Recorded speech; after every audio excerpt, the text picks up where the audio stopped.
Hello friends, എല്ലാവർക്കും Sunitha kitchen ബ്ലോഗിലേക്ക് സ്വാഗതം. ഇന്ന് എല്ലാവർക്കും ഇഷ്ടപ്പെടുന്ന ഒരു കിടിലൻ റെസിപ്പിയുടെ വീഡിയോ ആയിട്ടാണ് വന്നിരിക്കുന്നത്. അപ്പോൾ നിങ്ങളെല്ലാവരും വീഡിയോ സ്കിപ്പ് ചെയ്യാതെ കണ്ടൊന്ന് സപ്പോർട്ട് ചെയ്യണേ.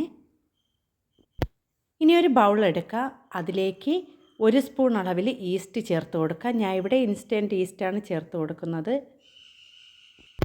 അടുത്ത് ഞാൻ ഇതിലേക്ക് 2 സ്പൂൺ പഞ്ചസാര ചേർത്ത് കൊടുത്തിട്ടുണ്ട്.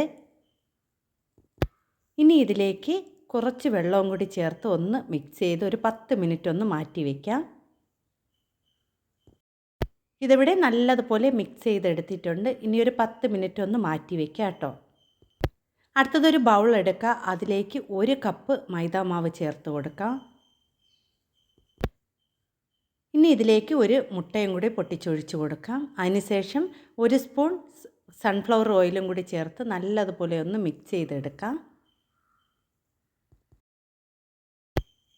ഇത് നല്ലതുപോലെ ഒന്ന് മിക്സ് ചെയ്ത ശേഷം ഞാൻ ഇതിലേക്ക് നേരത്തെ തയ്യാറാക്കി വെച്ചിരിക്കുന്ന ആ ഈസ്റ്റ് നമുക്കിതിലേക്ക് ഒഴിച്ച് കൊടുത്ത് നല്ലതുപോലെ ഒന്ന് കുഴച്ചെടുക്കണം.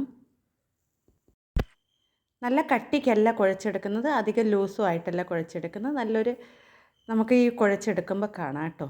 അപ്പം ഞാൻ ഇവിടെ നല്ലതുപോലെ ഒന്ന് മിക്സ് ചെയ്തെടുക്കുകയാണ്. ഇനി നമുക്ക് കൈകൊണ്ട് തന്നെ ഇതിനെ നല്ലതുപോലെ ഒന്ന് ഞാൻ ഈ ഒരു പരുവത്തിലാണ് കുഴച്ചെടുത്തിരിക്കുന്നത്. ഇനി ഇതിനെ കുറച്ച് സൺഫ്ലവർ ഓയിൽ ഒന്ന് തടവിയ ശേഷം നമുക്ക് മാറ്റി വയ്ക്കാം കേട്ടോ. ഞാനിപ്പോൾ എണ്ണ തടവി ഞാൻ ഇവിടെ എടുത്ത് മാറ്റി വെച്ചിട്ടുണ്ട്. ഒരു 10 മിനിറ്റ് വരെ ഒന്ന് മാറ്റി വെച്ചാൽ മതി കേട്ടോ, അധിക സമയമൊന്നും വയ്ക്കണ്ട. അപ്പം ഞാൻ ഇവിടെ ഈ മാവിനെ ഇതുപോലെ ഒന്ന് ഇളക്കിയെടുത്തിട്ടുണ്ട്. ഇനി നമുക്കിതിലേക്ക് കുറച്ച് ടൂട്ടി ഫ്രൂട്ടി ഇട്ട് കൊടുക്കാം കേട്ടോ. അതും കൂടി ചേർത്തൊന്ന് നല്ലതുപോലെ ഒന്ന് മിക്സ് ചെയ്ത് കൊടുക്കാം. അപ്പോൾ വൈകുന്നേരങ്ങളിൽ കട്ടൻ ചായക്കൊപ്പം കഴിക്കാൻ നല്ലൊരു കേക്കാണ് കേട്ടോ. വേറെ ഒരു ഇൻഗ്രീഡിയൻസ് നമ്മൾ ഇത് ബേക്കിംഗ് സോഡയോ ബേക്കിംഗ് പൗഡറോ ഒന്നും ചേർക്കുന്നില്ല. ഇതിൽ പെട്ടെന്ന് തയ്യാറാക്കാൻ പറ്റിയ ഒരു കേക്കാണ്.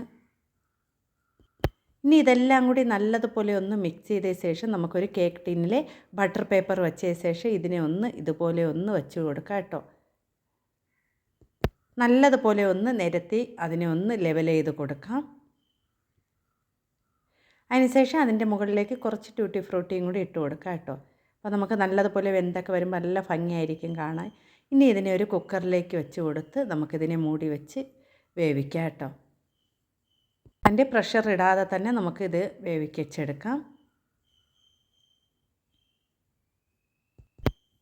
ഞാൻ ഇവിടെ കുക്കറിൽ വെച്ച് കൊടുത്ത ശേഷം ഒരു 15 മിനിറ്റ് ആയപ്പോൾ ഒന്ന് തുറന്ന് നോക്കിയതാണ് കേട്ടോ. ഇത് നല്ലതുപോലെ പൊങ്ങി നല്ല ബബിൾസ് പോലെ വന്നിട്ടുണ്ട് കേട്ടോ. ഇനി ഒരു 10 മിനിറ്റും കൂടി വെച്ച ശേഷം നമുക്കിതിനെ ഇറക്കാം കേട്ടോ.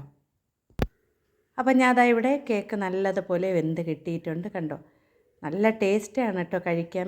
അധികം മധുരമൊക്കെ കഴിക്കാൻ ഇഷ്ടമില്ലാത്തവർക്ക് ഇതുപോലെ ഒരു കേക്കൊക്കെ തയ്യാറാക്കി കൊടുക്കുകയാണെങ്കിൽ നല്ല കട്ടൻ ചായക്കൊപ്പമൊക്കെ കഴിക്കാൻ നല്ല ടേസ്റ്റാണ് കേട്ടോ.